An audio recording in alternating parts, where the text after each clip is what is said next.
A remarkable medical success has been achieved at HCG Cancer Centre, Bangalore, where doctors saved both the life arm of a 28-day-old baby girl diagnosed with the extremely rare cancer, infantile fibrosarcoma. After several hospitals recommended amputation, HCG's multidisciplinary team of over 14 specialists chose a limb-saving approach. Advanced genomic testing identified a rare NTRK gene fusion, enabling doctors to plan a highly precise, multi-stage treatment. The team used 3D printed surgical models, digital twin technology, super-selective embolization, and a complex 7-hour tumor removal surgery, followed by one of the world's youngest microvascular free flap reconstructions. The treatment, costing around 30 rupee to 35 lakh rupees, was made possible through the support of HCG Foundation, Care Foundation, Milap crowdfunding, doctors, staff, students, and hundreds of well-wishers. Today, 1.5 years later, the child is cancer-free, has full limb preservation, and is growing like any healthy child. HCG says this case demonstrates how advanced medical innovation, teamwork, and community support can turn hope into a life-saving miracle. So, this child was diagnosed as a infantile fibrosarcoma, as I said. So with this, as I said, the diagnosis and the process, it happened with biopsy and all those things.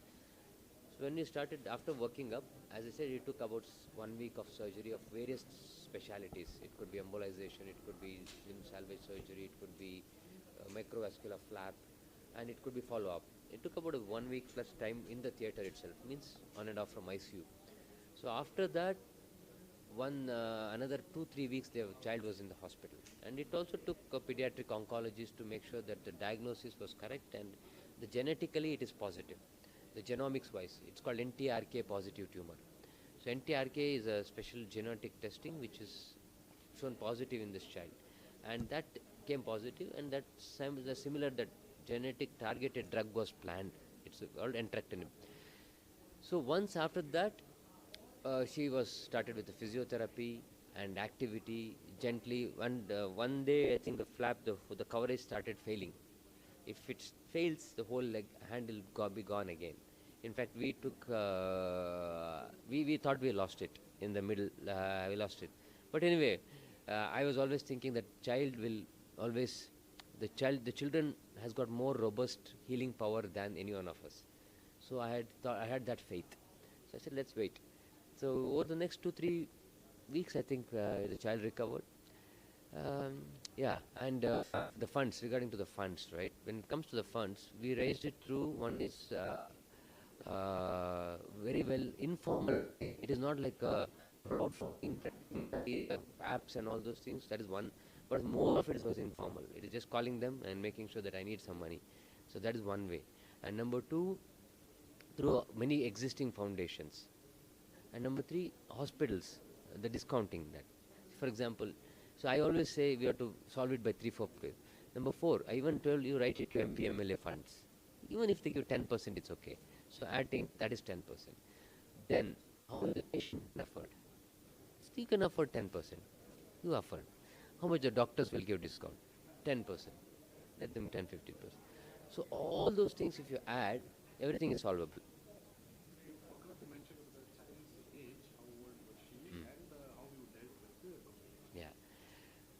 The child is 28 days old when we met us, and the complication was, it is almost of the complexity of losing the limb, and this child of a right hand functional dominant hand for the child maybe in the future, but complication wise, fortunately we did not have.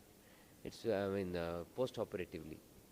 Right now, she needs another small surgery, which is to correct the fingers and all, but that's in the future.